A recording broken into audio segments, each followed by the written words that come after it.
Hi guys, welcome back to part 2 of my conversations with Michael from BatteryCheck.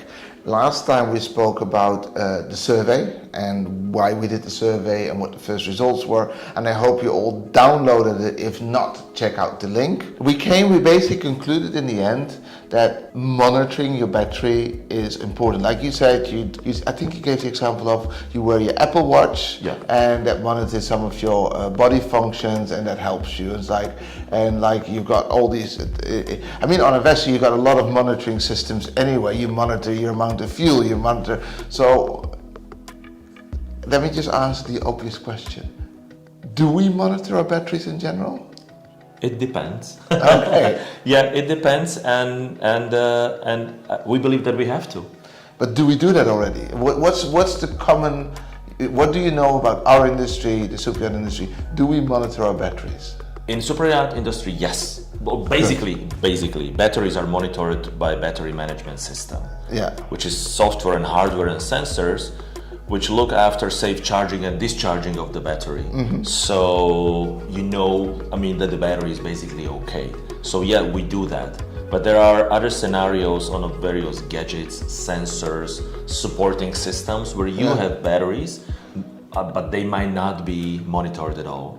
And there are a lot of reasons, because manufacturer of the device didn't do it to save the costs, or didn't want to have a communication to download the data. So there are various reasons. But yeah, in the superyacht industry, yes, and the survey showed that yes, we do monitor, but not everything. And the question is, in what volume and what scenarios are targeting that kind of monitoring? Okay, let's talk about what monitoring is. So what is battery monitoring? As you already mentioned, there are already systems which are monitoring the vessel itself, and this is just an extension that you are monitoring the battery. Yeah.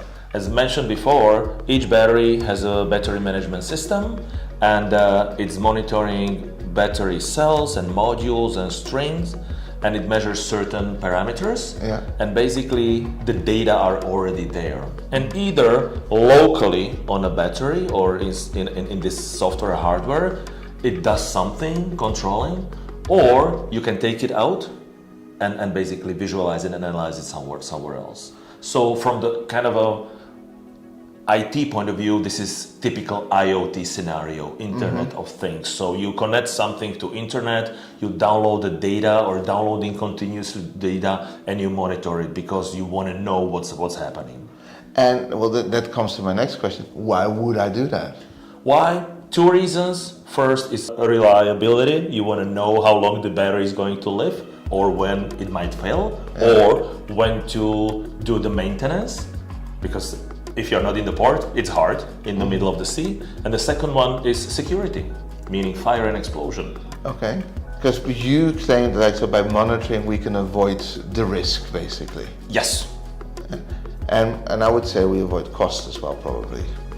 Oh, sure. Oh, well, costs of downtime, or costs of the consequences of failure or explosion or the fire. Yeah, well, if we don't go to the worst scenario, failure or explosion, basically it's this scenario like this last minute call, oh, battery's not working, we have to fix it. It's always more expensive than having it monitored and solved. Is that what you're saying? Yeah, basically we are coming to predictive maintenance and replacement scenario. So if you can predict it, you can plan it, and then you can save costs on this maintenance, because you can have the replacement parts available, the technician is available, it might be done in the port opposed to the sea, etc. So planning is always better than the reaction to a certain event. And just for my, can you monitor every battery?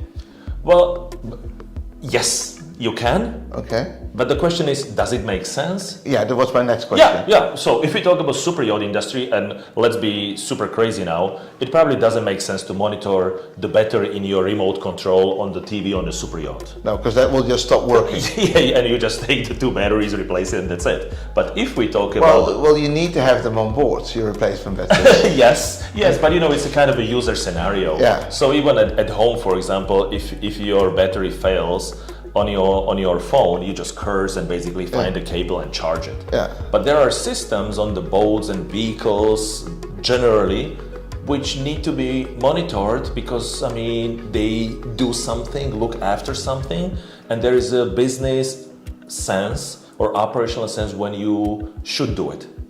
And this is, I mean, these are the scenarios why we have to monitor reliability and safety. And in case of monitoring, as the data are already there, Yeah. we just have to take the data out of it, meaning we need internet connection, Yeah. and then ingest it and basically then analyze it and then provide the feedback back to the captain, crew, safety guard, whoever needs to know what is happening. You will be collecting data from different data points. Yes. Which means that therefore you should be able to predict better as well, right? It's also like it's the power of data. Yes. The more data, the better. Yeah, big data analytics, Yeah. leveraging artificial intelligence to have a look at the patterns, how batteries behave, and whether they might fail or they degrade naturally, basically. So they just go. Would there be batteries on board that are monitoring, but without we knowing that they're monitoring? What I'm trying to say is like they're not connected to a monitoring device on board, but they're monitoring and sending data back to the manufacturer. Does that exist? I'm not sure about each case of the vessels, Yeah. but basically, I mean, when you build the vessel, you put the batteries there, and there is a management. I hope and believe that basically the data of the batteries at least go to some dashboard. I mean, on a captain's monitor or something. Okay. At least from the kind of reliability and safety point of view. Hopefully, yes. If they leverage some kind of an internet connection which transfers the data somewhere to the manufacturer of the vessel or service provider or whoever is a stakeholder in that particular scenario, I mean that would be fantastic, and that's what we would like to encourage in business cases where it makes sense to do so. Okay. And same for toys, like you got all your toys on board. A lot of them are battery powered. How do you monitor those then? That's a kind of a challenge. Well, Okay. because if you have a vessel and you have the owner, Yeah. and the vessel is insured, Yeah. well, you want to know what is happening, because if you don't have a juice, I mean, you cannot basically operate. But the gadgets are different beasts, you know. I mean, these are gadgets. They cost some money. God knows, I mean, who installed it, where, and what, and they are not monitored that much, or I would say at all. Okay. And that's a threat, because if you are on a vessel, you have sun, Yeah. you have salt water. God knows what kind of charger you have, whether a good quality one or a simpler one.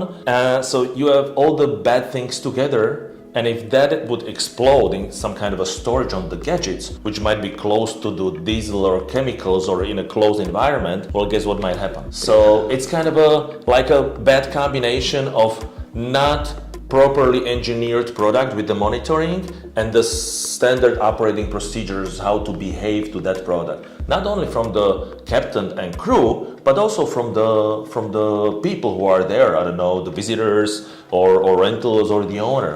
Or kids, basically. Yeah, we don't know. We don't know. I mean, I don't want to think about that scenario. I don't want to know, but listen, that means what I do want to know is what are the do's and don'ts. Let's cover do's and don'ts in the next video, because that would be a big topic. Big topic? Let's wrap up this one. Let's do that. We're wrapping up. Thank you, Michael, for doing this again. This was episode 2 of our series on batteries. And I find it very interesting. Thank you so much. I mean, I'm learning a lot about it. And next episode, do's and don'ts. So stay tuned. Thank you, guys. Thank you.